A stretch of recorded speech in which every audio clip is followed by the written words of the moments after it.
Ladies and gentlemen, hailing from Cleveland, Ohio, I give you BVO. Oh, we boxing? Yeah, we boxing. I need that belt like it ain't no other option. So we punching and weaving and blocking. Defeat ain't an option. Let them know. Shoot a video, put it on BVO. Let them know. Every time I punch, it's a heavy blow. BVO, bound to hit like bricks cause it was set in stone. Let them know. I ain't getting body, but I'ma hit this flow. Yeah, way more than a show. This is BVO. On behalf of BVO Boxing TV, we would like to thank our sponsor, Raycon.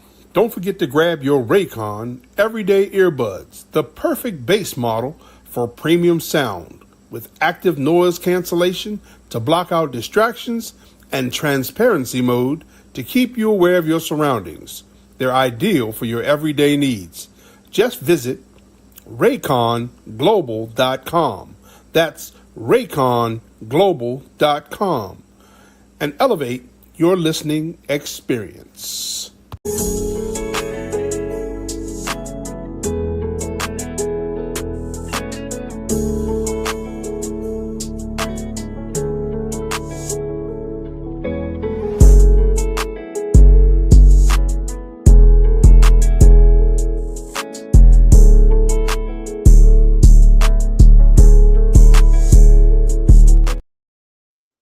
Yo, what's up? It's your boy BVO Boxing, man. And we in the house with one of my favorite Puerto Ricans, man. I'm not talking about D-Free. Another one of my favorite Puerto Ricans, man. What's going on, Crown? How you feeling, man? What's up, BVO? How you doing tonight, brother? Good, man. We finally got you on, man. You coming to hang out with the brothers. You know, we was wondering what was going on. We hadn't seen you with no black people in a while. Stop that. We thought you stopped hanging out with black people, man. We was nervous. Hey, listen, man, I never stopped hanging out with my mother, so you know that ain't true. Yeah. Hey, but we got a lot to talk about. It's been a while since you've been on the show, man. But before we get started, we got to ask you, how did the fight go with your son yesterday, man? Unfortunately, my son suffered his first professional defeat last night via split decision. I saw a lot of things, you know, that I like to see. I saw some things we got to work on. And, you know, I'm shouldering the blame for the loss last night. You know, I think that falls on me. Of course, he doesn't feel that way, but I feel that way. You know, I think there was a lot of circumstances that I won't get into, but that I should have protected him from as both a coach and a dad. It was a learning experience for both of us. We're back July 25th, Tropicana, Atlantic City. Yeah. So that being said, man, what is it like coaching him? Are you on the edge of your seat like Floyd used to be when Tank would fight? Huh? I said, do you be on the edge of your seat how Floyd used to be when Tank would fight? You got any kids? Say it one more time. You have any kids? Yeah. Don't you think you would be on the edge of your seat if you watch your Hey, you know, you see how crowd do. He don't talk to Gilmore like that. That's what we call the white guys. He don't talk to them like that. Stop that. He get on here with the brothers. He get to talking to us crazy. Won't come on screen. So how you do us, man? I'm out right now. That's why I'm not on screen. You know I gotta mess with you, man. You know I gotta mess with you. But that being said, I gotta ask you, man. Some say we got the new Oscar De La Hoya out. This young kid named Emiliano Vargas. We think about Emiliano Vargas. I like all the Vargas brothers. You know, they have champion lineage. Their father was a hell of a fighter. They grew up in the sport, and they're showing their pedigree. Like I like all three of them. I don't think any of them have been really tested yet, but I like them all as fighters. I think he's an explosive fighter. I like, you know, he can box, he can bang. You know, so far I like what I see. So, I mean, a lot of people have seen Armando Vargas. He's been getting beat to death, and he stole one last time. So I don't necessarily say he's one. I don't know if he's really that good. He might take after his mother because he's really not no good fighter. But I ask you this, man. Those aren't my sentiments. I can't agree with that. But go ahead. Say it one more time. I said I can't agree with that. You're never going to hear me completely tear down a fighter like that. Especially, well, you know, I'm not trying to tell him. I'm just saying he's been getting beat to death. Salute to my brother 78 showing love. Salute to the general. Yeah, 78. Shout out. I think the funny thing about it, man, is when I see, Emiliano, and then we got a guy from right around my way, used to be one of the water boys now. But what do you think about Abdullah Mason? I love Abdullah Mason. There's one I did see a little something in his last fight that I hope is not going to be a long-term thing. But we all know the fight before last, he was knocked down a couple times. And I think that made him a little gun shy in his last fight. Kind of like what happened with Hector Camacho, Edwin Rosario. Camacho used to fight with such ferocity before he fought Rosario. He got rocked against Rosario. He became a more careful fighter, and he kind of carried that through the rest of his career. I think I seen a little of that with Abdullah Mason last fight, and I really don't want to see that. Not that I don't like to see fighters be careful, but I think part of what made him special was the fact that he was so offensive, that he fought with so much ferocity, and that he just came with kind of a, I'll say, not a reckless abandon, but he kind of didn't have a whole lot of regard for what was coming back at him. He kind of just was 100 miles an hour, full steam ahead. And I think that's kind of who he is as a fighter. And I think if he continues to be cautious like he was in his last fight, even though I still feel a very good fighter, I think he loses a little something.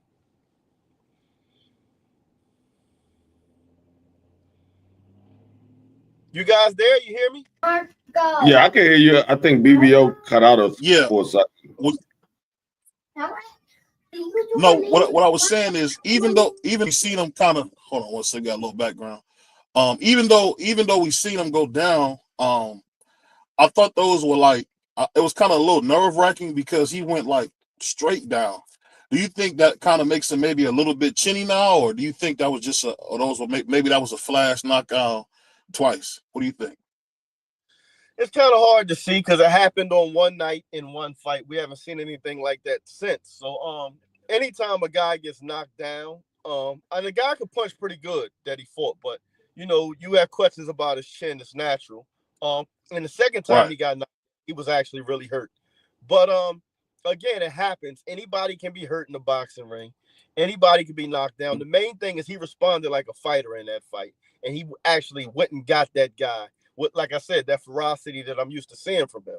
So he didn't show any ill effects in that fight, but it did bother me a little. I think I seen a little bit of let me say he was a little apprehensive about being offensive in the fight following that. And I think that was a result of what had happened in the fight before. And look, you'd be a fool to make the same mistake twice. So if you feel like you were a little too aggressive and it caused you to get clipped in a fight, nobody can be mad at you, for being more cautious the next fight.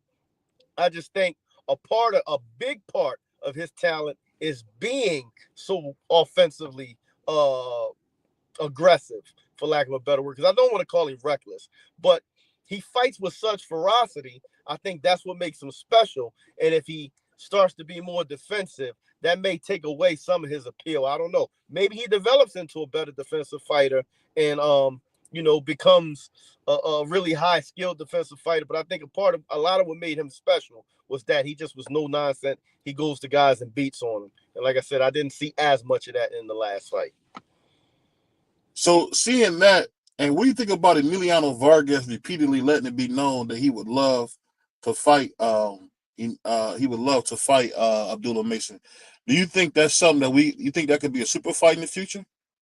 I mean, to say a super fight, I think it's premature to say that because neither one of them have put themselves in a position where you can say they participate in a super fight. They're gonna have to at least, win a world title and beat some big name guys before you can even say either one of them would, ascend to the point where it could be a super fight. I think definitely it's an interesting fight, and they're on a pretty good trajectory towards each other. Little red right Tank Davis would be the hands down favorite right now. Yeah, I would agree with that to some extent, but I get what you're saying. I used to think you had to fight belts, but this new guy, Tank Davis, to show me you ain't got to really do nothing but come up to show up. So it really don't even matter if you never unify, if people become undisputed on your watch, all that. You really don't have to do none of that. So Well, I don't necessarily think I have to push back on that a little bit. I think you're minimizing what Tank has done. To say Tank has done nothing is ludicrous. What Tank has done is highlight real knockouts is what Tank has done. And I think the insignificance of the belts is not Tank Davis's fault, but the sanctioning body themselves. They make a lot of political and horrible decisions that have made the general public say the hell with them. And I think they forgot that it's the fighter that legitimizes them, not them that legitimizes the fighter.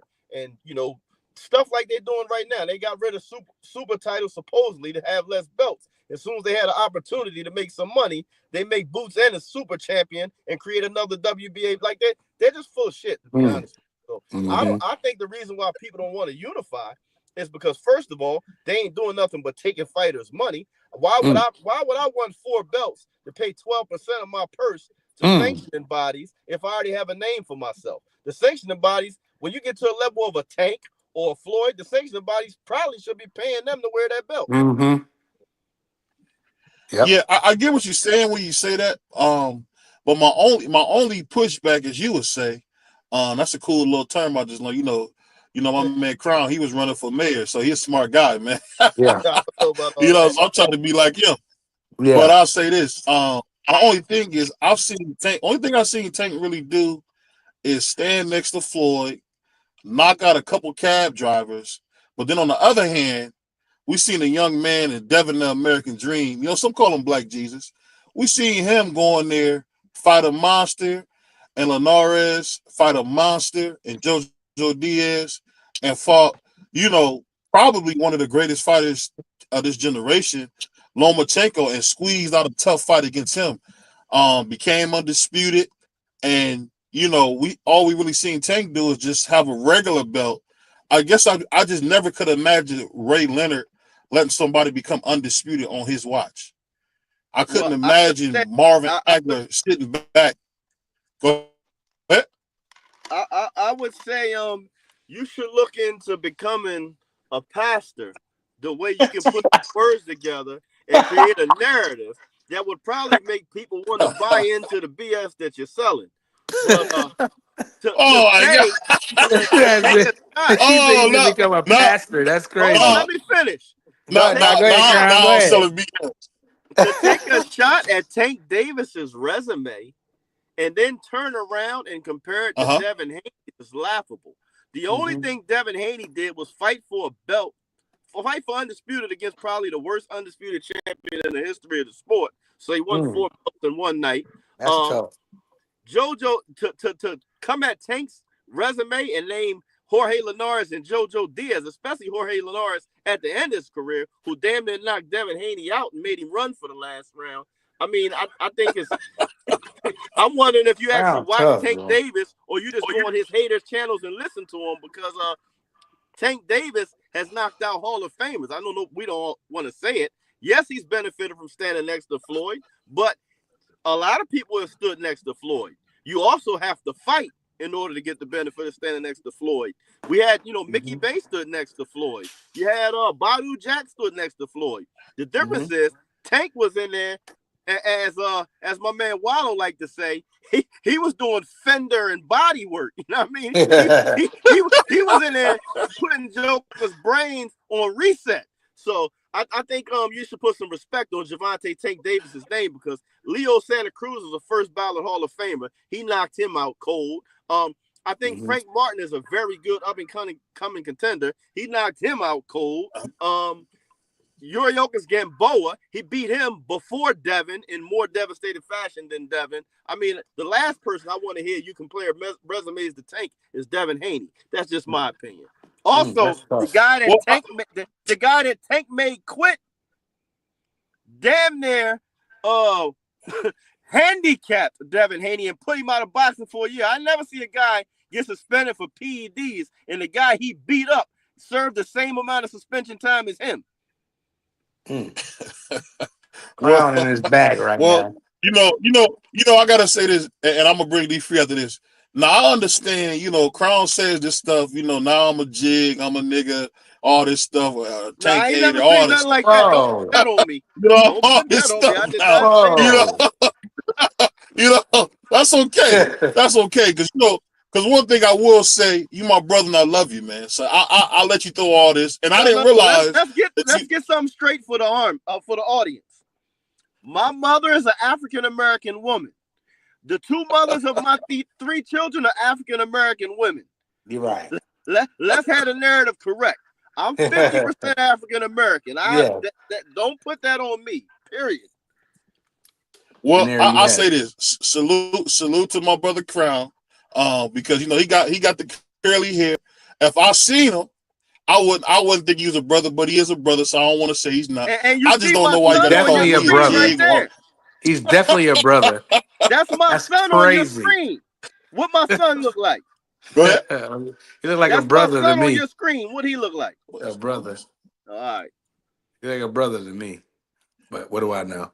Hey, I get that part. I get that part, and I didn't even realize that me just having a regular conversation about Tank. Now I'm a hater. No, I love Tank. I think I thought one of the coolest things ever was when Tank. No, that's what you said. But listen, it's okay. You a hater. You my brother. But listen, this is what I'm saying. One of my favorite times when I seen Tank in his grand arrivals, he came in with the pink fur, with the crossbody. He had the long earrings like Lisa from Coming to America. I think he's a great showman. I think he's a lot like my man Prince Nassim. But when it comes to being a great fighter, we see Devin Haney go across the water like against some monster and jump. He gives out headaches like Prince Nassim. You're right. But I'm just saying he won't give you the big fight like fighters contemporaries. And anytime you bring that up, people call you like a jig or I can't think of all the words that you use. Maybe his contemporaries are purposely pricing themselves out. Since he's the only one outside of Canelo actually doing numbers and generating revenue, all his contemporaries should just take whatever he offers because they're not in a position to demand anything else. I grew up in a time of Mike Tyson.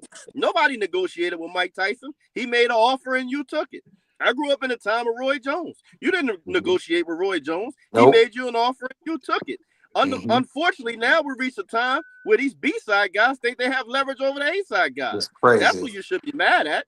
It's crazy.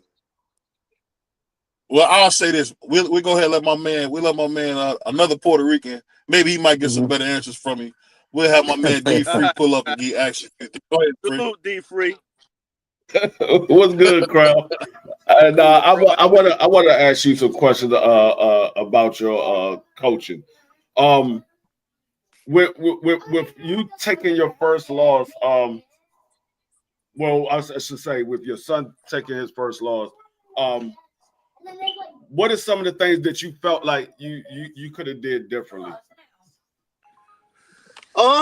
There's a few things I could have done differently. But I will say, and like I said, it's going to sound like I'm making excuses. So I don't even like to answer these kind of questions, but I respect you, so I'm going to answer it. I couldn't do a whole lot of different for this fight because the opponent changed 4 days before the fight. We were preparing for somebody else. Supposedly he fell off a ladder 4 days before the fight, and we ended up taking a guy at a higher weight with an awkward.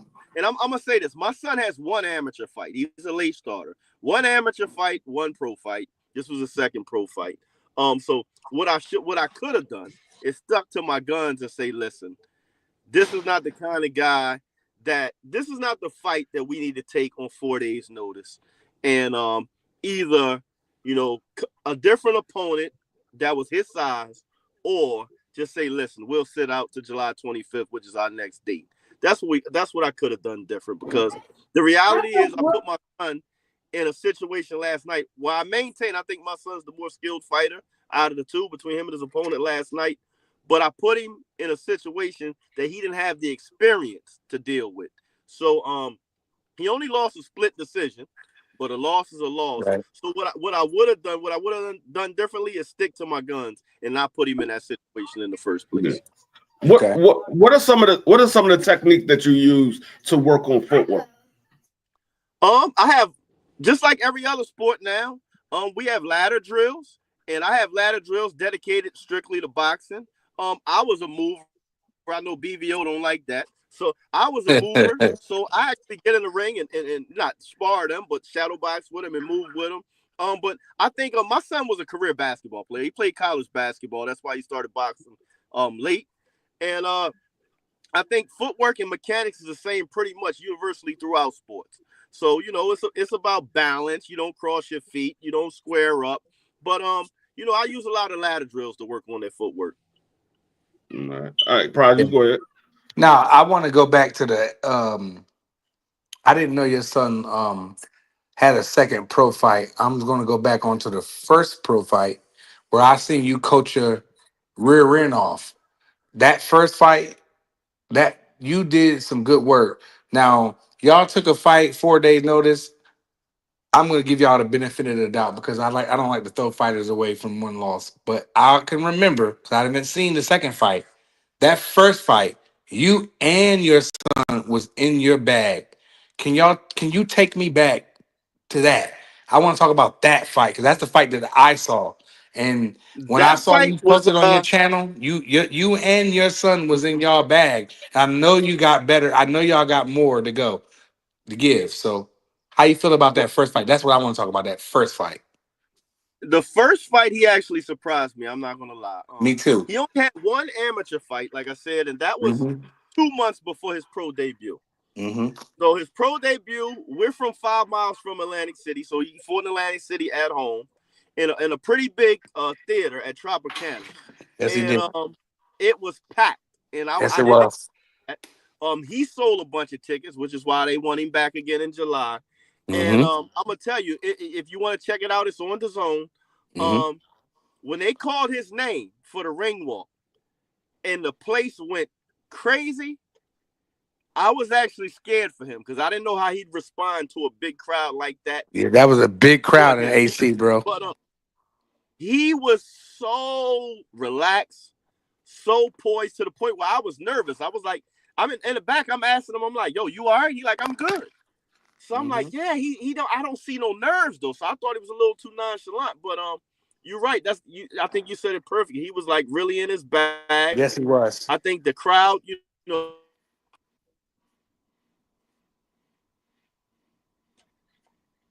I'm gonna say the guy was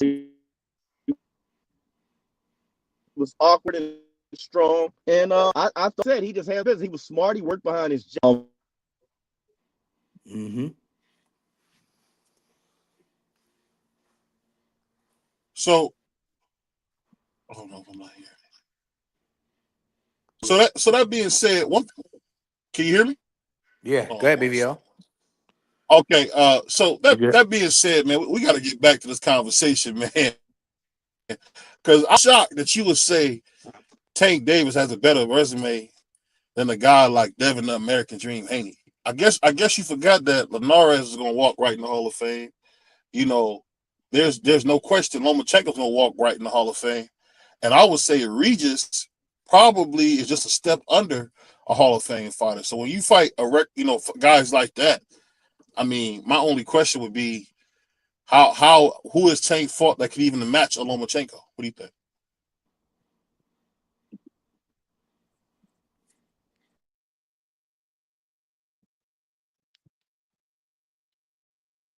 What's going on? I can't hear.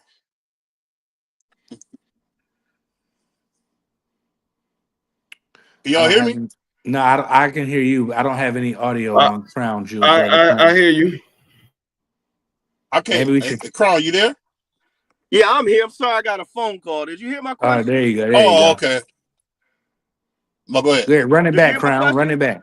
Run it back, Crown. Out of those 3 guys you just named on Devin's resume, which one of them would be a better favorite to even last 12 rounds with Tank? Lomachenko.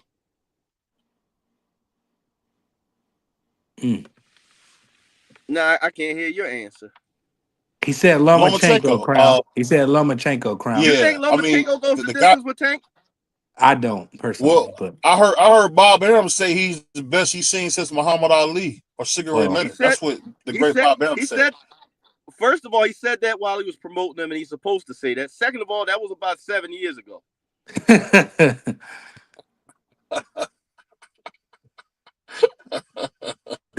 I love this guy, man. Hey, but that being said, I want to ask you something. You know, that's kind of near and dear to my heart, man. What do you think Okay. about what we seeing with the open racism in boxing, where you got a former Klansman like Ryan Garcia saying stuff like he would love to bring George Floyd back to life so he can unalive him again, or he hates all blacks, he hates all Muslims. What do you think about, having a piece of dirt like Ryan Garcia in the sport? This is not going to be popular, what I'm about to say, but it's both Ryan and Tio. Although I do think Ryan genuinely had some mental health issues and drug problems in the past. Right. But I know people that are around both these guys. A guy that I made my first amateur fight with back-to-back, Lee Gladden, used to be Tiafimo's strength coach. So these guys aren't racist. But unfortunately, we've created a climate. Wow. Hold on. Let me finish. Unfortunately, we created a climate online where people get famous off of clickbait. So they say the most outrageous thing possible, and it helps their bottom line. And I think the way we stop that is to start ignoring these dudes when they start saying stuff like that. Anytime you say anything racist, I don't think it's good for promotion. We've had Tio recently come out and admit that he was saying the monkey stuff for promotion. And I think both of them are doing that because they're getting away with it and it's working. I think it's disgusting. And I think it should be like the NBA or the NFL. If you say something racist, you should be suspended. It should hit you in the pocket. But unfortunately, we have a entertainment world right now that because of YouTube, because of the internet, that reacts to like shock jocks, for lack of a better word. And because it works, they're doing it and it's raising their profile. But I hate it. I hate it. I think there's no room for it, not only in professional boxing, but in life. And like I said, I know people who are close to them. These guys aren't racist. You know what I mean? Ryan and Devin grew up together. If you watched the last time they had a press conference, Ryan is telling Devin's little brother, like, man, I've known you since you were a baby. But unfortunately, when these cameras come on, these dudes become clowns, and it helps them financially. They're being rewarded for it, so they're continuing to do it. And I'd rather talk about, even though we're talking boxing, the racism in the NFL right now, which is happening to Shedeur Sanders. But, that's a whole nother subject. Well, when you talk about, I guess the whole thing is when you see Teofimo, who, in my opinion, I thought had Floyd Mayweather talent, come out to be a piece of trash. Then you shouldn't have an opinion if you thought he had Floyd Mayweather talent. See how Crown, you saw you talk to me, Crown. I'm your brother. Why you want to talk to me like that? Ain't no Crown gonna be a savage. You know he's gonna be a savage. I feel like my dude on Low Down Dirty Shame. But you what he say, Luis? Why you want to talk to me like that? I don't know if you ever seen Low Down Dirty Shame, but I feel like when he told Luis, why you want to talk to me like that? That's all I feel, man. When you say Luis. But I'll say this. Only reason I said that because at one time I was a big supporter of Tio. He used to be one of them guys where if he wouldn't his boot, he was gonna spill blood. But for him to come out as an overseer and a racist, because what you say out of your mouth comes from your heart. And I guess I never in a million years would thought a guy could say, "Oh, I'm just playing by telling you how much I hate you." Well, out of a man's again, it's not coming from his heart; it's coming from his mind.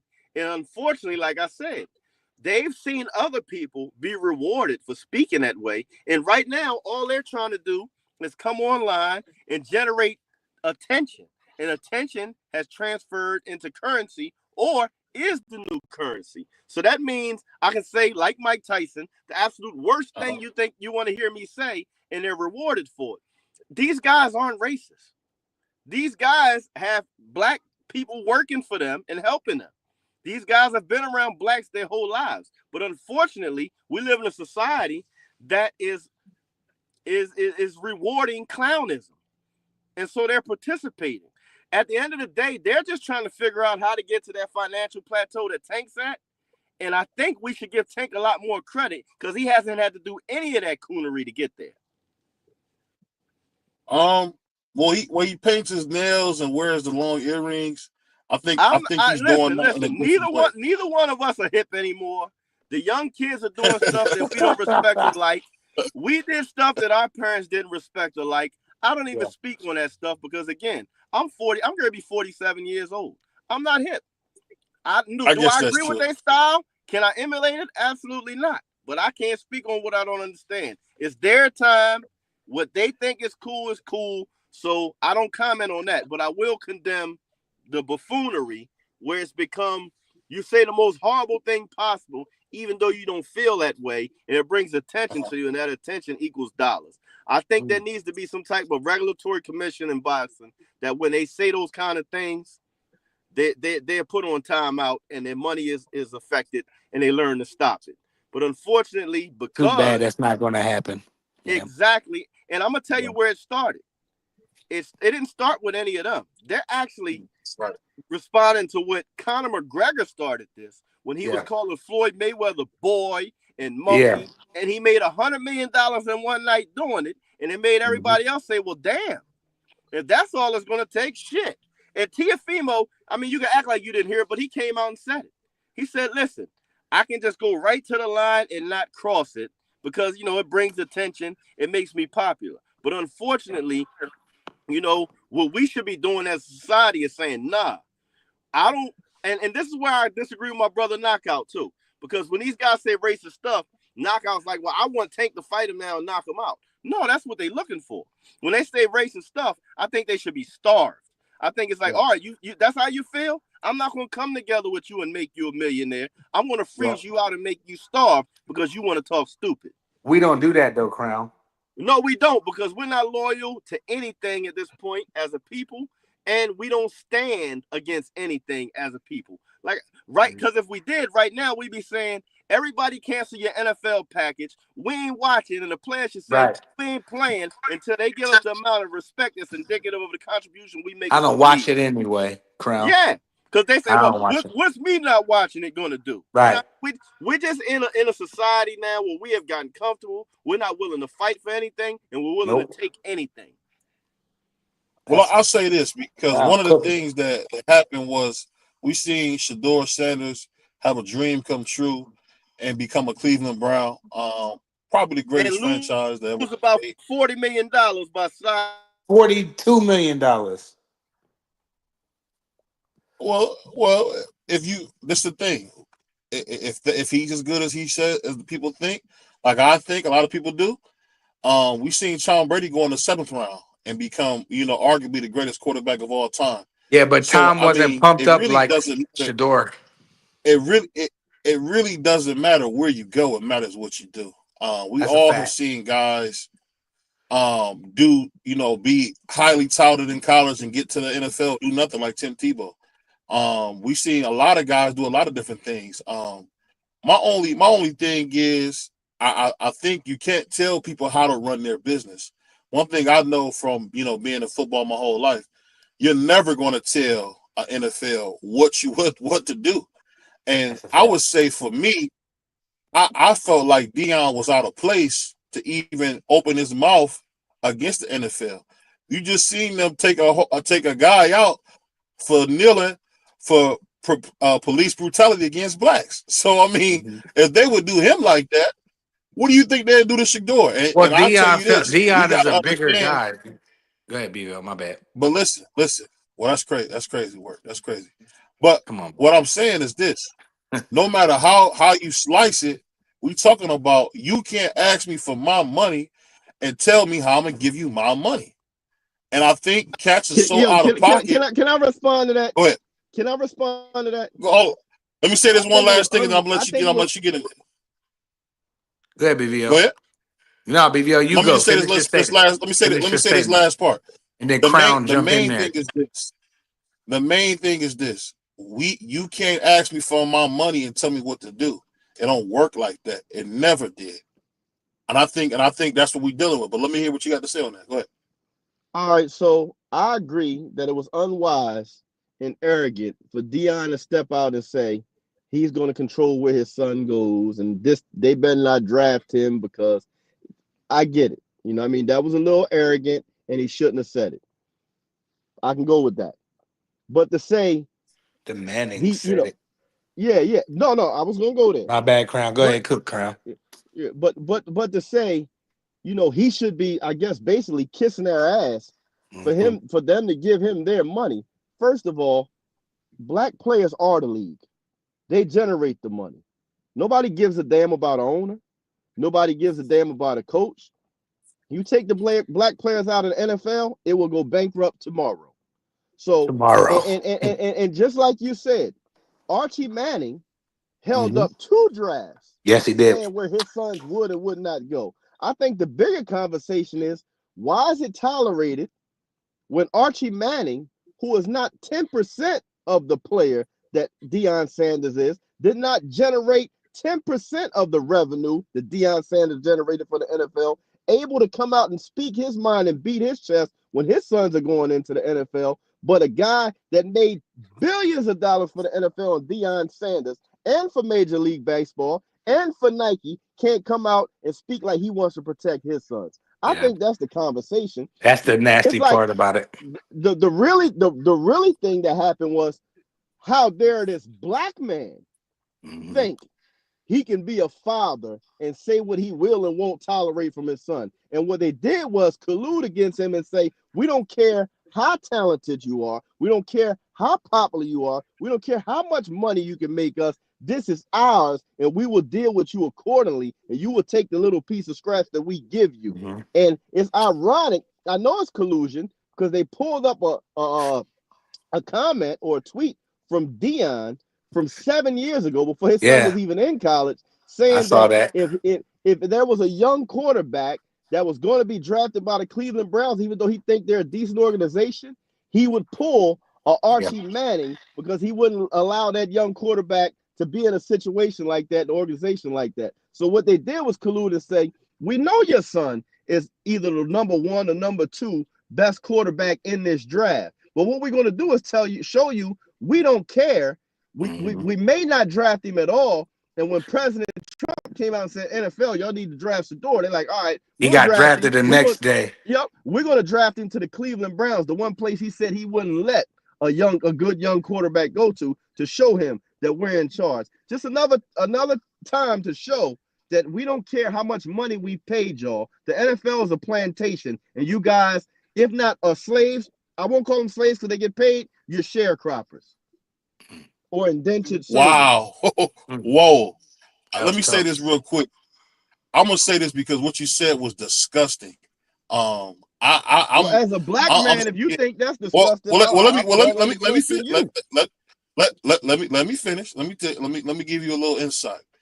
God bless her soul, my aunt Haney, Templeton, from Wynn, Arkansas, who was a sharecropper, and some of the things that she told me that they would do to her, the way they would treat her, they would make her wash clothes. Like they would basically, when you were a sharecropper, it was almost like being in slavery, but without the title of slavery.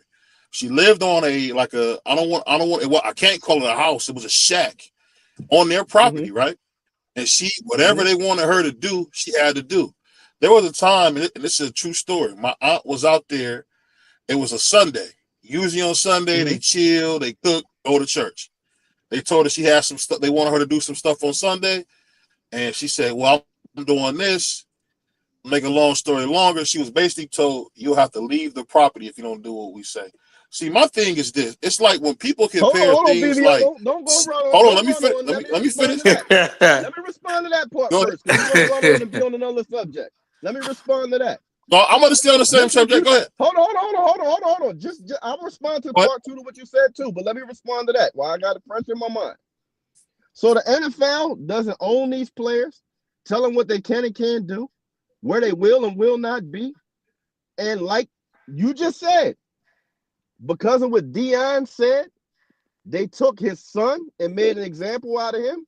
That ain't what the NFL is doing now. The only difference is there's millions of dollars being given to the players. So it's evolved, but they still run you through combine. They still measure each and everything about you. They still dig all the way into your life. They still own your name and likeness once you sign to them. They still tell you what you can wear, what you can't wear. They tell you if you can ride a motorcycle or not, where you can live. What they're still doing is owning you. The only difference is by law, they have to compensate you for that now. And, oh, by the way, you're still not getting the lion's share of the compensation. Speaking of that, and this will be my only thing. When I heard, hold on, we got a little background. Hold on, so we got some background. That you, Crown? We must got some background on. That shouldn't be. Let's see. You good, BVO. Go ahead. Okay. Let me say this real quick. And speaking of that, because this is a really powerful conversation. My aunt told me something I'll never forget. She said that no matter what you do, where you make it in life, how you feel in life, what status you put yourself in, you're still going to be a black person. And one thing I've known for a long time, I've been blessed to know somebody like that, because her and my grandmother were to me the greatest people I ever met. When you hear people talk like that, there's always been a bias against blacks. It's a fact. We got a young black man who goes into a pavilion. It's raining like hell. He wants to get out of there. He wants to get out of the rain. Some kids try to play police officer and tell him where he got to go. And the thing I always remember is we can't say anything until we get our own. My Uncle Elijah said something I'll never forget.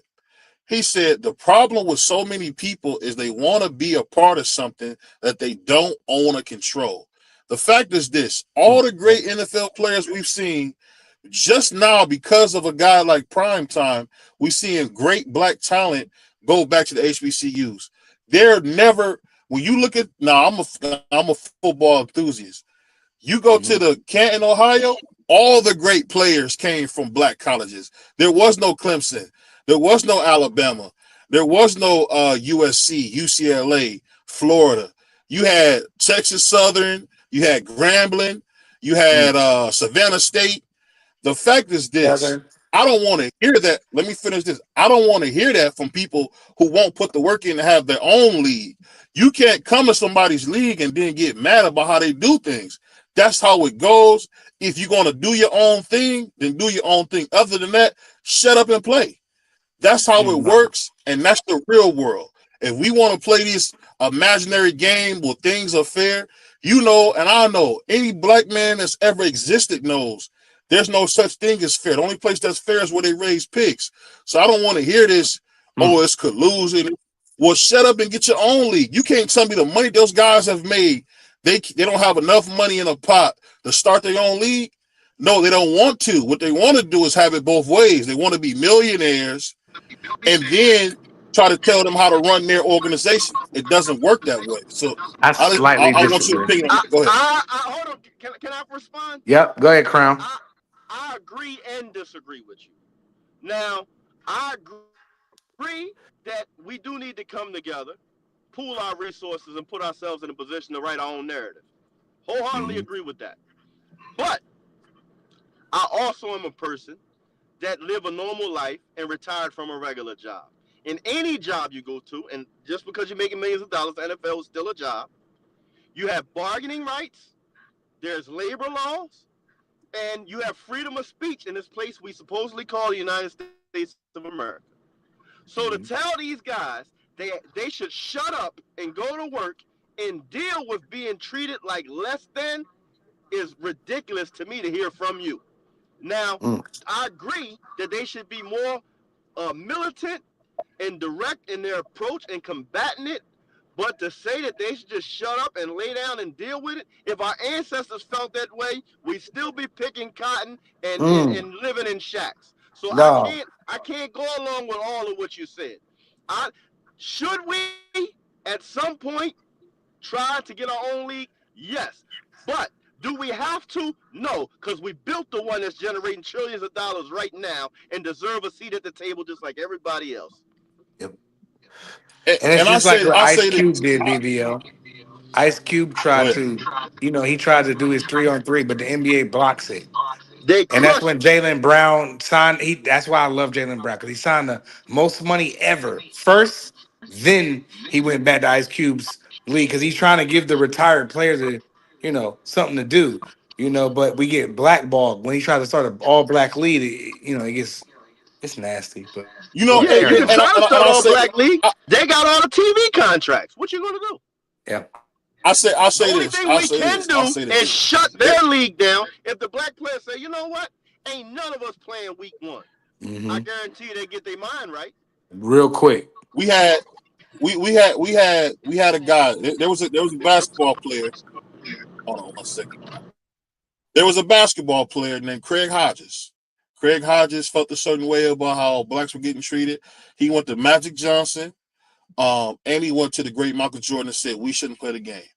Magic Johnson said, no, that's too far. Jordan, of course, said he don't want nothing to do with it. My only thing is this. If you look at circa 1930, we had our own things.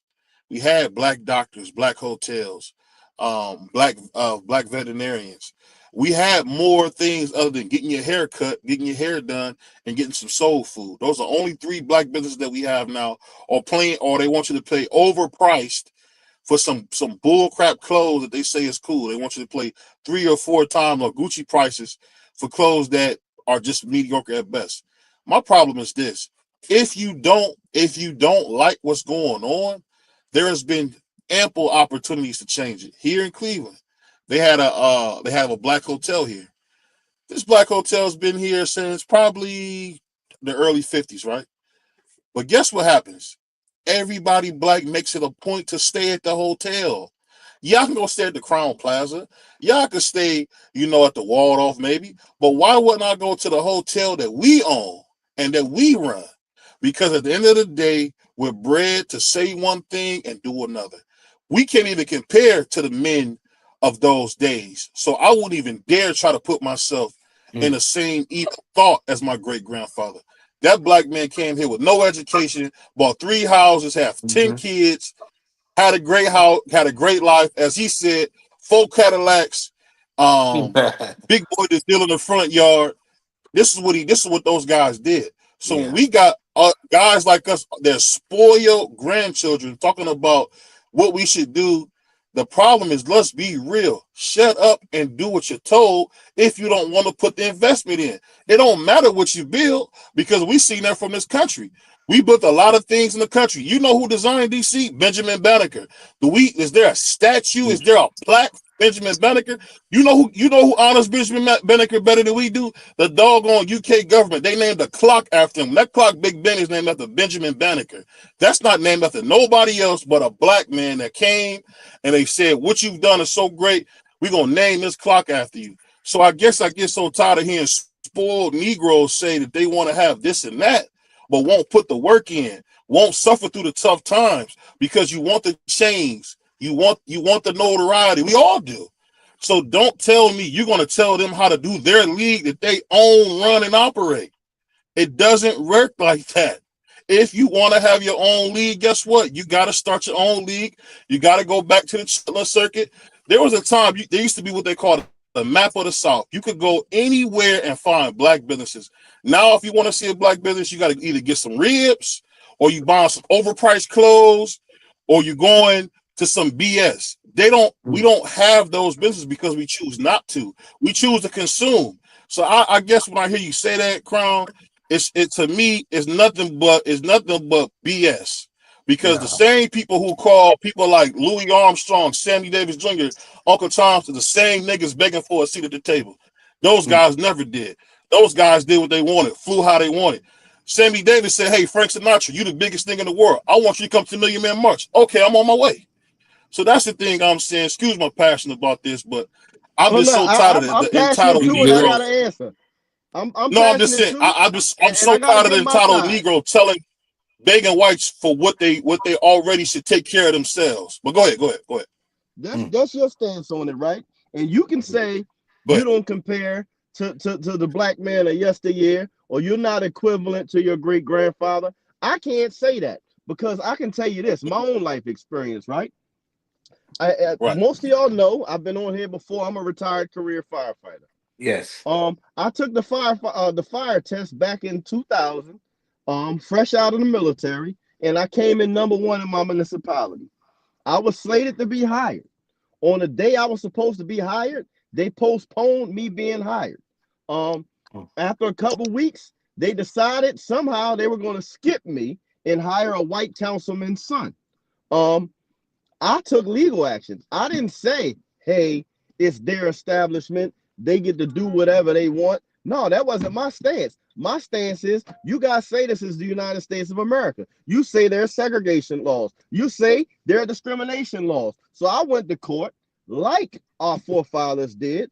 I fought tooth and nail. I Mm. fought them in court for 3.5 years. I got my back pay. I got my original start date, and I got hired. So for me, I don't put up with discrimination. I don't put up with racism, and I don't say, "Hey, I just need to go start my own so that I can be treated fairly." It'd be nice to start your own, but I didn't have the means to start my own fire department. I earned the right to thrive in this one, and I'm going to make you allow me to thrive in this one. And 20 years later, I sit here retired, collecting a full pension, and can just wake up on the first of the month for the rest of my life and be fine. So I like I said, I agree with part of what you said, but I'm not going to agree with all of what you said. We don't have to just sit down and shut up or shut up and dribble. There are laws in place that protect us if we allow to make them.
I'm not sure what happened. I can't hear nothing.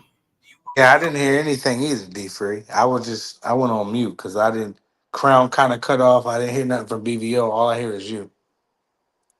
Can y'all hear me? Yeah. Yeah, I we got a can hear mic you. check on here. Brother Crown, are you still there? Oh, I don't know what happened with Crown. He was on fire though, for sure. Like But I understand but y'all got two different opinions, and oh, I agree with both of y'all in the I sense. just never. I just be honest, man. I just never subscribe to fixing black problems with other people's solutions. Um, the problem is our ancestors didn't do that. They were very much proactive in their own liberation and freedom. And when you hear people have this cavalier attitude towards, oh, they should do this because we want them to, it just doesn't work that way. And for me, I respect what Crown's saying, but to me, that's just that, you know, I don't want to be disrespectful when I say this, but that's just that house slave mentality where we gonna put up a fake fight instead of doing what we need to do to become great or enjoy ourselves in a passionate way. Um, the thing that people forget is that when you're talking about black people or Spanish people, we talking about people who come from great deficits to make things happen. And what always seems to happen is always somehow we got to cannibalize each other in order for us to be great. And I think for me, it's the saddest thing in the world when you hear somebody who's a millionaire say, "Oh, they're doing this to me, they're doing that to me." At that point, you're not a victim. D Free, I'm sure could tell you the same thing. When he's up in that car late at night, that's not because that's what he wants to be doing. That's because what he has to do to take care of his family. There was a time BVO used to put, tarp on the roof. There was a time BVO worked at the steel factory. That Hmm. wasn't what I wanted to do. I didn't want to come out and have that big 1,000-degree vat come up and blow that hot air on me with them fans. But you know what I learned? You got to do what you have to do so you can do what you want to do. And I feel like too many blacks have this entitlement to where someone owes you something. Nobody owes you nothing, man. All you got to do is stay black and die. That's it. So I guess for me, I get and I do respect Crown. That's a great friend of mine. I just don't understand that whole house slave mentality of Well, he why is he clearly going said he for didn't it? have that when he said that he went and did. I think he's a union man, so I can kind of relate to him a little bit.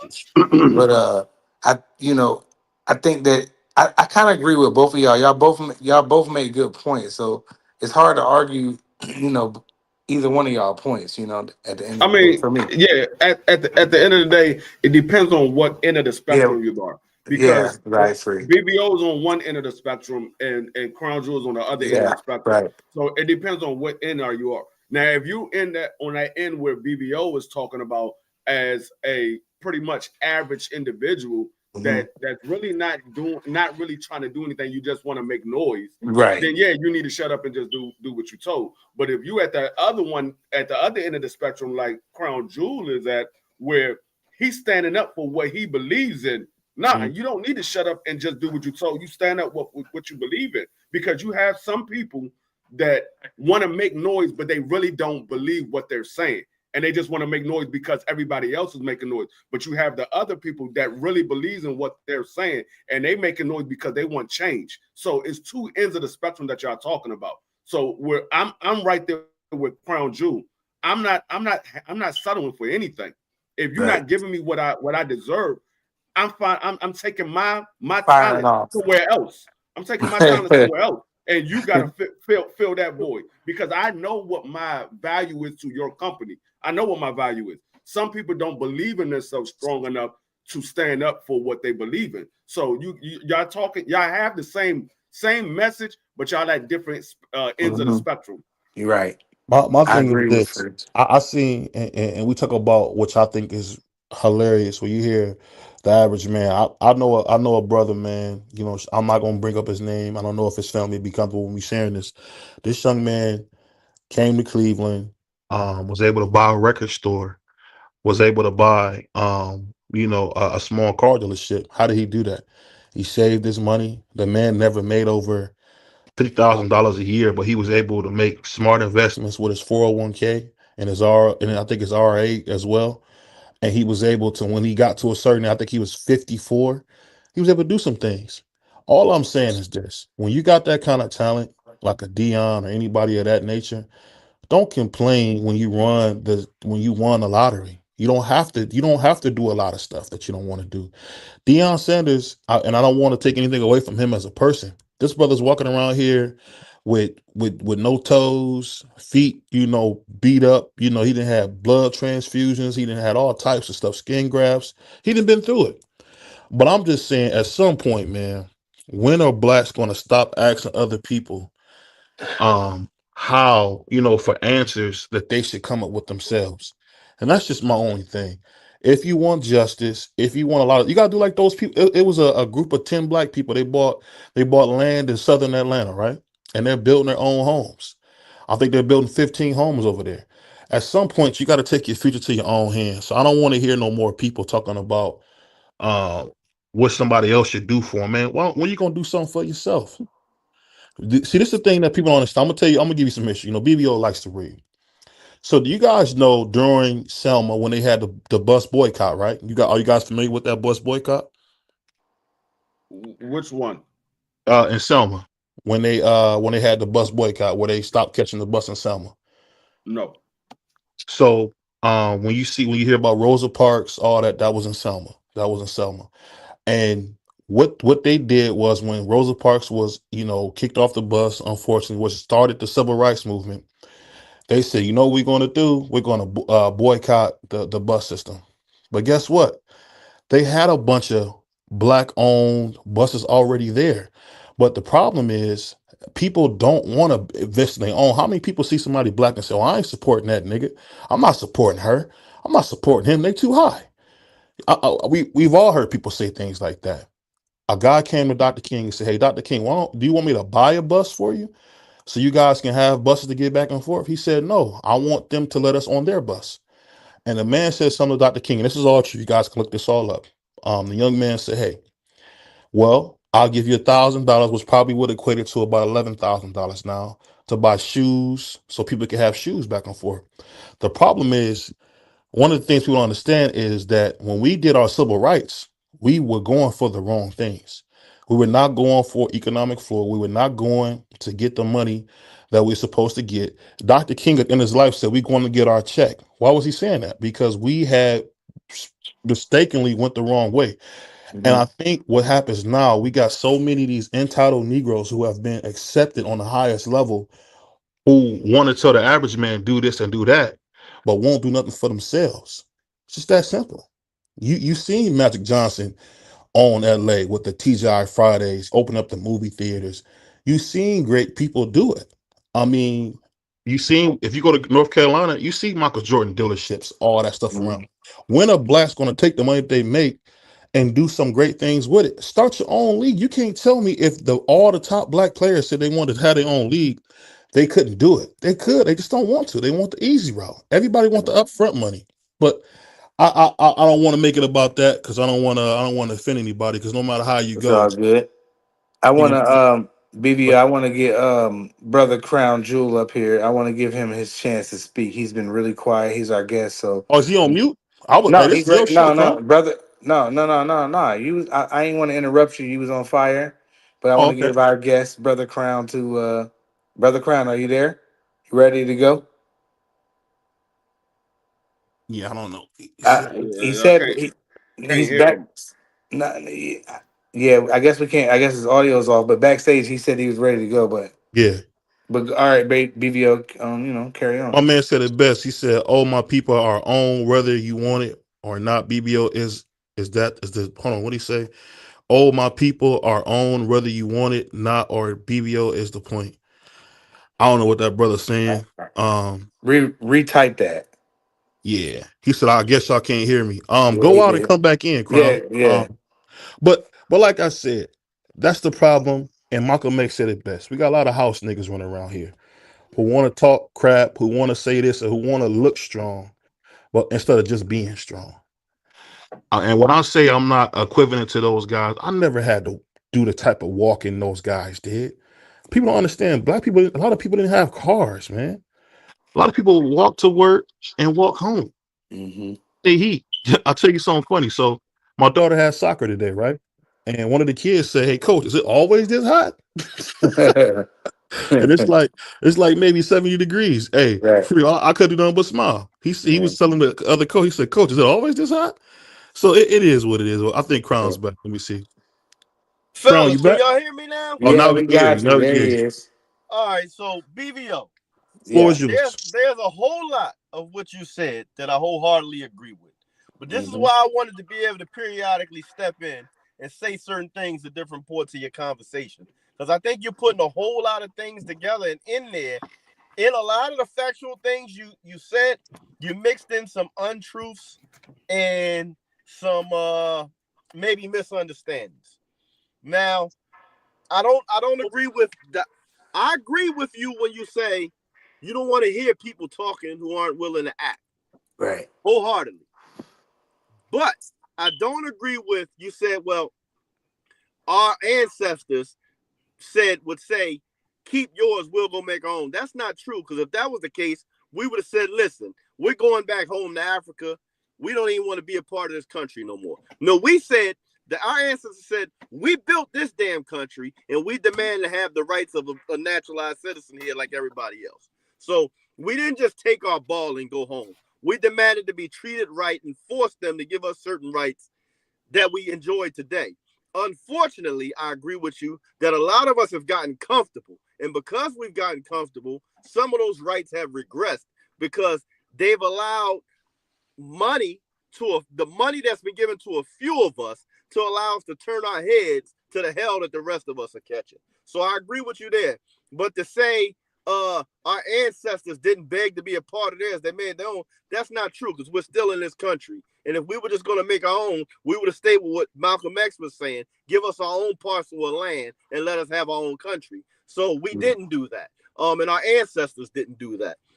We commanded to be respected and recognized in the establishment as it was. So we didn't just go make our own. And I don't think there's any shame in saying, hold on, we built the NFL. Give us our rightful place in that. Because it's kind of selfish to say, go make your own league when the one that's current and is already worth trillions of dollars and already universally recognized and known, okay, we know you built this, but let's go start our own. No, we built this one. Give us part of this one. And I just don't agree with all, things being built on our sweat equity and on our back. And when we're mistreated, we say, all right, well, we'll give you everything we worked for and go start over. That's not fair. And nobody does that anywhere. You know what I mean? And I think we're due, our reparations like everybody else. And like, they don't have to start their own league. The NBA was built on our back. The NFL was built on our back. The only thing that we can't claim, which we have a part in, is MLB, and we don't really have much to do with the NHL. But why should we have to go start over when we built the leagues that are in place now? Well, let me say this real quick. Now, when you say we didn't build the NHL, that's false. I think it's Nova Scotia had a huge black population, where a lot of blacks were going into. If you look at the pictures of the 20s and the 30s, there were a lot of black guys on the ice at that time. Mm-hmm. What happened is this, and this is the Well, type you're of further making my point. We built that too, then. I agree. But let me say this. This was the thing that happens. I think, and I get what you're saying. You one of those powerful brothers who was able to be on another level because of your skill in boxing. I get that. I'm just saying, too many times we got a lot of house Negroes running around here begging other people for their liberation instead of doing our own. Give prime example. You go to any black neighborhood in America, you constantly see outsiders in our community, whether it's a Chinese person who's open on Christmas, when everybody black being there talking about, oh, I can't believe you guys open on Thanksgiving and Christmas. Right. They say F that Christmas stuff. So we got that. And then on top of that, there's never been any real allies for black people. You say what you want. The Chinese, as soon as they need something for their people, they're going to cut us off and do what they have to do. I'm telling you, the thing that actually brings tears to my eyes, Crown, is that when we see the things that we're dealing with now, these are not new issues. These are not new things. You talk about the doggone baseball MLB. We built the MLB. You look at Satchel Paige. You look at shout out Josh to Gibson. Max Manning, our Negro League guy from here. Yeah. And you think about, like, they just added the Negro League, stats to the National Baseball League. Guess who's leading almost every stat offensively? It's not Ted Williams. Guess who it is? Josh Gibson. So what I'm saying is this. We come from such a great lineage that we forgot when we got our rights to do things, to integrate. We slowly bought our own demise. The demise that we seen, we bought on ourselves. And I get it. And I get it. A guy like you and Dion, y'all can say that. Y'all can put y'all's chest out and say, oh, this is a slave mentality, it's a slave. No, it's not. People that were slaves, people that were sharecroppers, they had no choice. I wish you would have had opportunity. No, I said it was an evolved version of it. But no, let me say this. I wish you could have met somebody like my Aunt Amy. And forgive me, guys, I'm a little emotional when I talk about her. This young lady was growing up in a time where they would have to get in the street when white people would pass them, or they would be risked being lynched. They would, and if you look at those photos, those people would lynch black people, right? And point and smile like they're the doggone fair. On top of that, they had something. There's a book out called Delectable Negro. Check that book out. They would eat our flesh.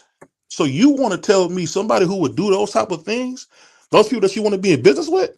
Okay. No.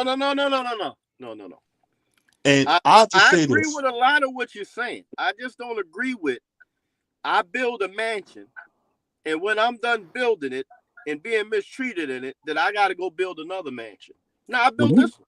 You just said we should go back to Africa. We built a mansion here. No. That's not what I said. You take it out of context. I said if we had done what you said that our ancestors did, we would have done that. But that's not. It wasn't practical then. It's not practical now. What I'm saying is, it's not practical to just say we're gonna start over and get our own. The deck is already set. It won't happen for us. So why not say no? Listen. Go ahead. You're not going to allow us to have our own. Mm-hmm. But the least you can do is give us a fair percentage of the one we built for you. and what's fair is always relative. Hey, I want to bring my brother 2 cents in here. 2 cents, what's going on, man? Hey, what's good, bro? This, Yeah, this is a I'm brother. glad. Hold on 1 second. I'm gonna bring you in. This is my brother, man. He always show a lot of support to my guy CDK. Yeah. Shout out to CDK, man. I know my man out here doing. I think he having some fun somewhere. So shout out to CDK. But go ahead, man. Give us your opinion on this, man. Yeah, I'm glad it's not a whole bunch of other people just trying to chime in because I'm a little uncomfortable when it's a whole bunch of different races. I wish it's the internet so anybody can chime in and stuff like that. But it's not Asians do their thing, Mexicans do their thing, Yeah. Africans do their thing. I promise you, bro, I'm not in their spaces talking about what they're doing and I'm not in the Caribbean telling them how they run their politics and you shouldn't do this and do that. But guess what? They're gonna be here and they're gonna get in our positions and telling you shouldn't get this, you shouldn't get reparations, and you should raise your children. Yeah, and they do this all the time and they run the interference. And I wish it was a way that we can get together because a lot of black people, and when I say black, I'm really kind of really leaning towards foundation of black Americans, that type of deal. But I'm not trying to delineate so much like that because it's a lot of people that come from other places that's really for us. We're not talking about those people because they got us to where we are. We're talking about the people that's trying to tear us apart and try to fight against us. I'm talking about the Whitlocks, the Candace Owens, and stuff like that.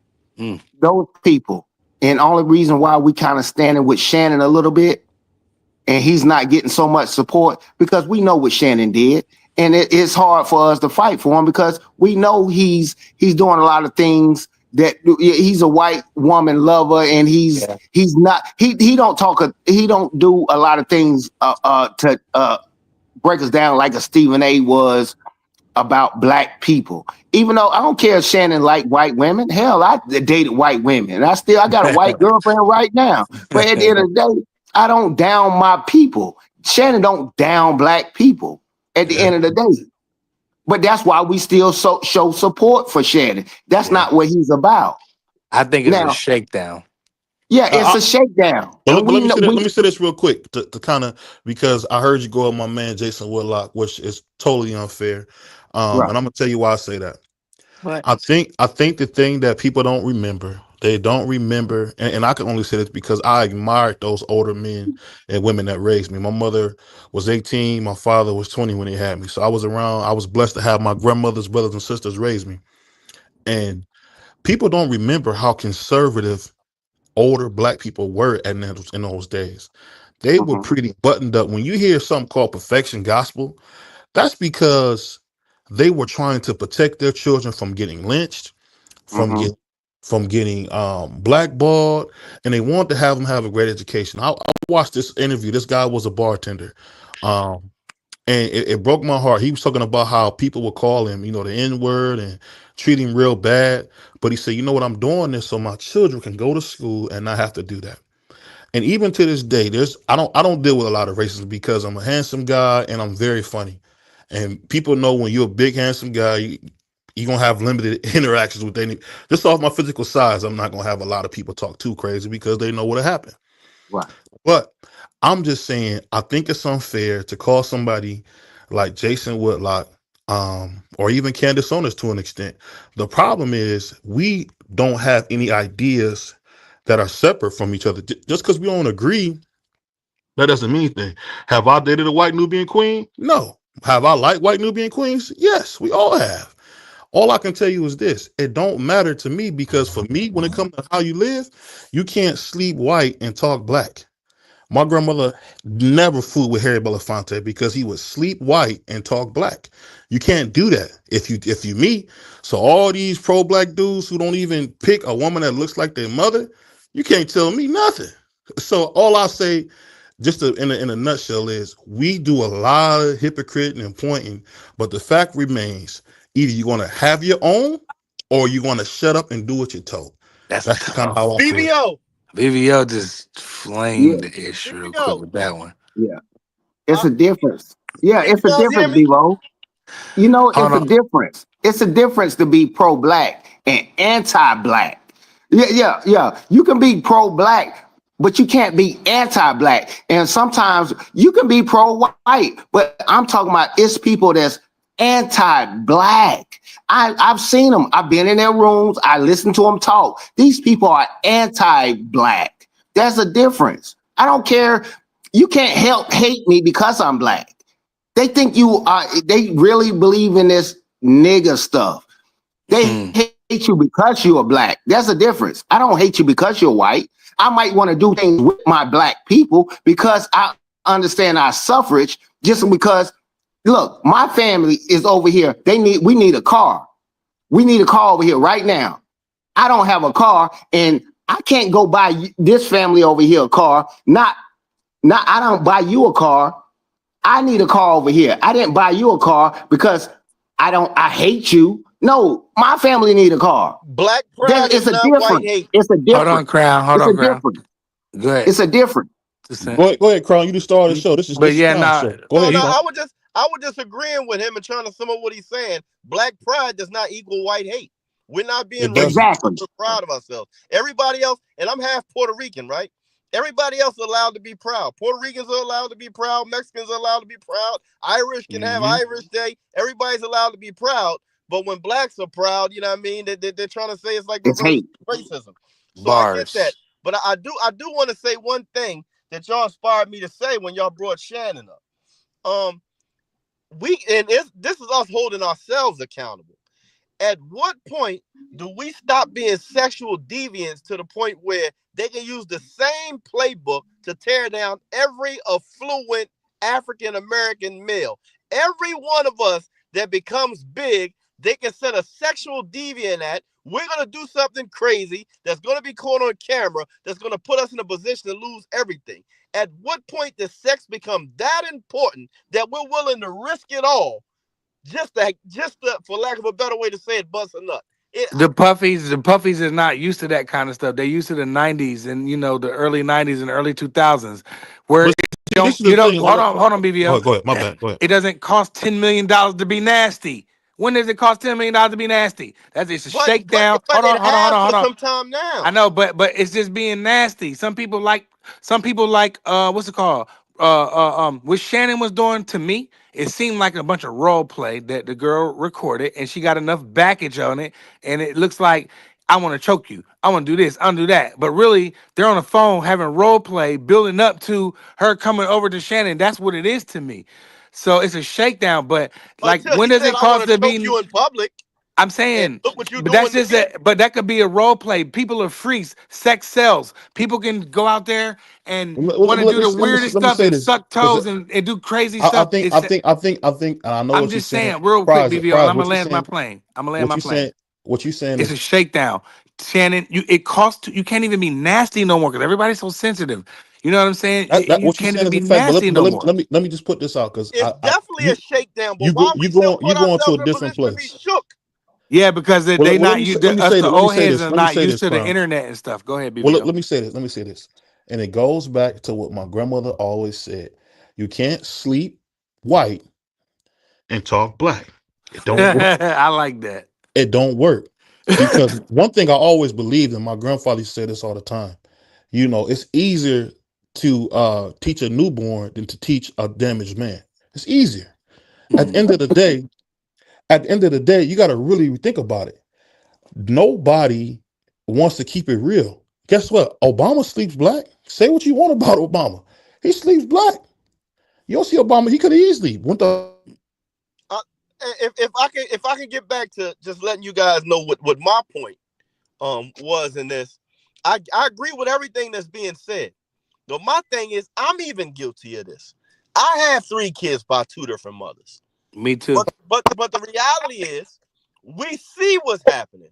At what point do we say, no, the family is important. We're not going to continue to be jigaboos out here, running around humping on any and everything and going crazy for every half-naked woman we see, because they'd stop being half-naked if we stop giving them attention, and say, we're actually going to have some class, esteem, and respect for ourselves again, and stop allowing the opportunity to get a piece of ass to be But able to it's completely but destroy our lives. but Crown, but guys like Shannon that's single, I'm gonna keep it a beat.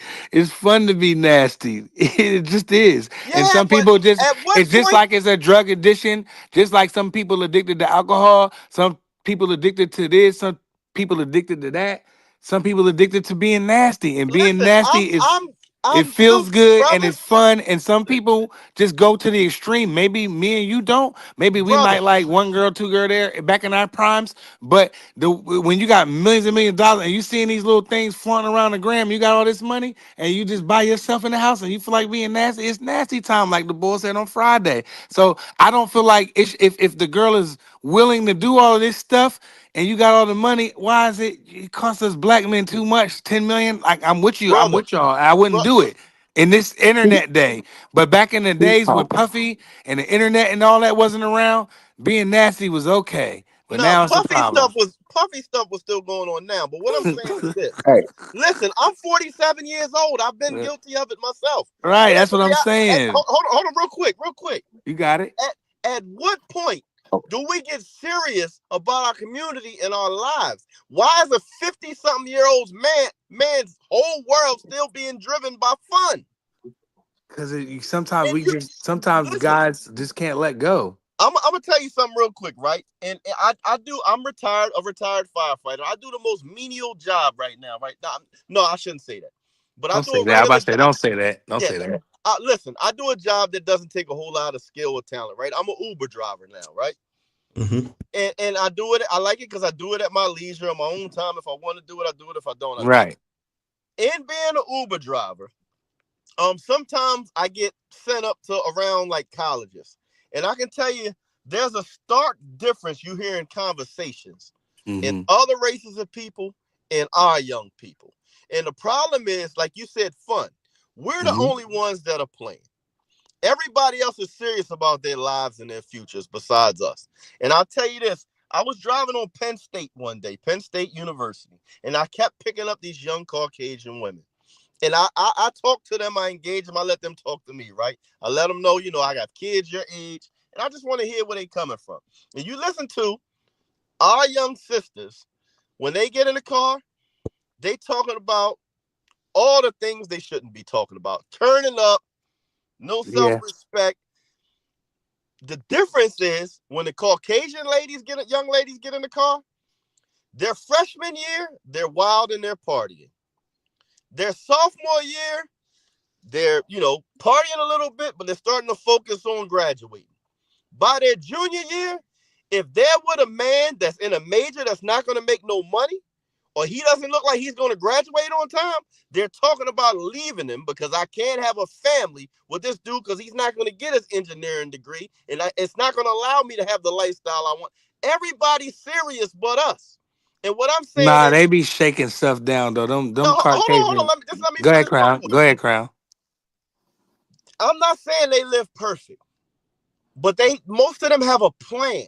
And I'm not saying none of you guys are wrong, but at what point do we put our foot down and say, damn it, it's time to stop having so much fun and get serious about who we are as a people and the direction we're leading the generations coming behind?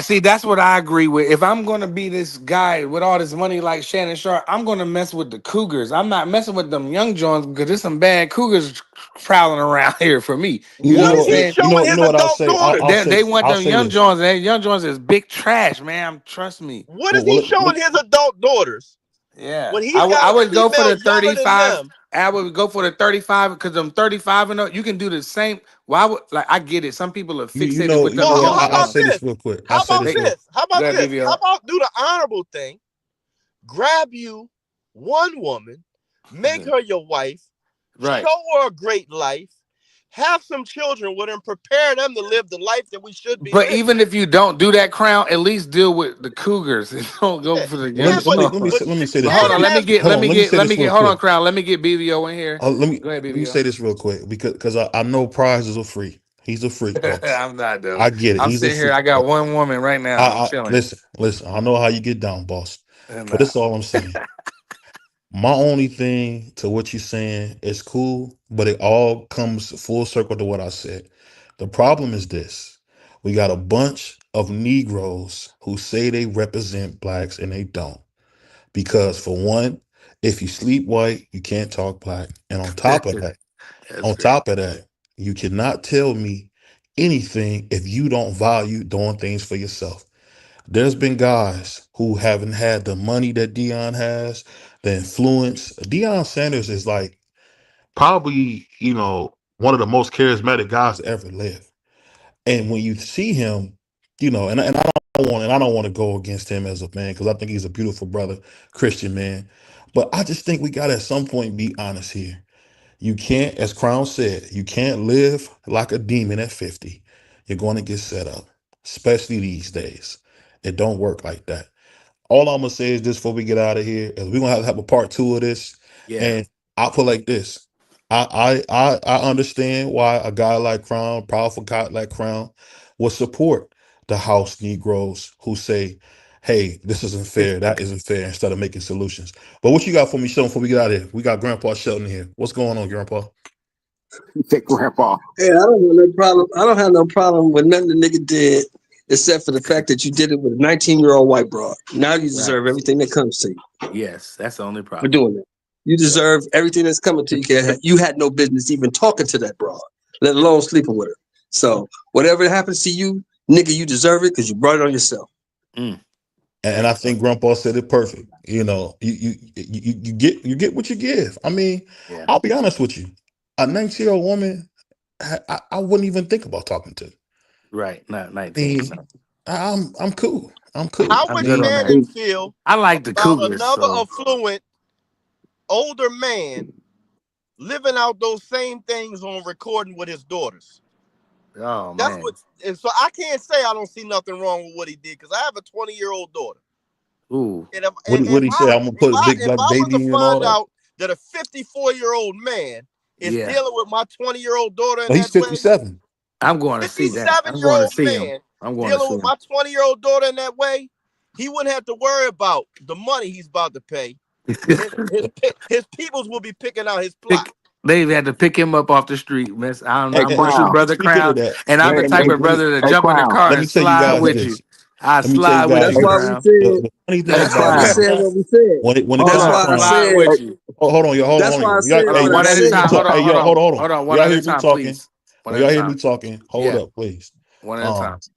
All I'll say is this. Go ahead. Who was it? Crown is the Who same talking? brother. Crown Hold is the on. same brother that threatened the brother from the UK, and he know he's a former professional boxer. He let him know he'll put hands on him. So that's the Crown. No, don't tell half the story. What did he say to me? Yeah, I'm about to say. Hold Yeah. on. It is a little bit more than that. No, hold on. But that's why I said what I said. You don't have. I He don't remember. I deserves don't remember what whatever he said to happens to you. him. I think he Right. said something like he was a big fan and he loved you, something like that. He was talking Whatever about that doing something dude to gets. me, and Look, I let him whatever know it that would not dude go the Sharp way he gets. thought. Hold on. Whatever that dude Let's go Sharp one at a time. gets. Whatever that Hey, dude Sharp gets, he deserves it. He's going to get it because he yeah. had no business talking to that broad in the first place. Well, That let So me you say whatever will this. happens see to him. Let him, me say this But real he quick got to because come. I hold don't on. Let me think say this real it's quick because because she's we're white. gonna I let think Crown it's final because word. she's 19 too. I Because if he was appreciate doing that with Crown. a 19-year-old black woman, I'd be even madder. I'll put like Mm. this. Shout out to Crown Jewel for Hold coming to hang out with the niggas. I appreciate it. I know you like to hang over there with the white boy, but we What white boy appreciate you you. see on. me Yeah. hang with, man? We That was appreciate you. Yeah. crazy. We appreciate you coming to hang out Yeah. with us, brothers, man. And I want you to know, Crown, I'm so Don't leave yet, very Crown. I'm so very godly happy for what's going on with you and seeing your son, seeing the Yeah. joy he has, getting a chance to be with you. Um, that young man loves his father. You can see the love he has for Mm-hmm. his father, man. I can't wait to interview him, can't wait to talk to him. Tell the young man to keep his head up because you know what, man? He getting to experience this thing with his daddy. Ain't nothing like daddy, man. And people can say what they want. Man, there's nothing like daddy. I Yep. mean, that's just And that's just Crown Jewel, you doing a hell of a job coaching your son. Like that very first fight that you posted on your channel, like that inspired me to, do better. And I just keep going. I don't care about a loss. I'm from the old school with free. you. Final words, 30 seconds, So free. I don't Final care words, about none free. of that. I just keep going. Free, final words, 30 seconds, man. Go ahead. Man, I appreciate you for your time, Crown Jewel, and we will be back tomorrow. It's your boy, D We Free. going, y'all. Peace. Peace. On behalf of BVO Boxing TV, we would like to thank our sponsor, Raycon. Don't forget to grab your Raycon everyday earbuds, the perfect bass model for premium sound with active noise cancellation to block out distractions and transparency mode to keep you aware of your surroundings. They're ideal for your everyday needs. Just visit rayconglobal.com. That's rayconglobal.com and elevate your listening experience.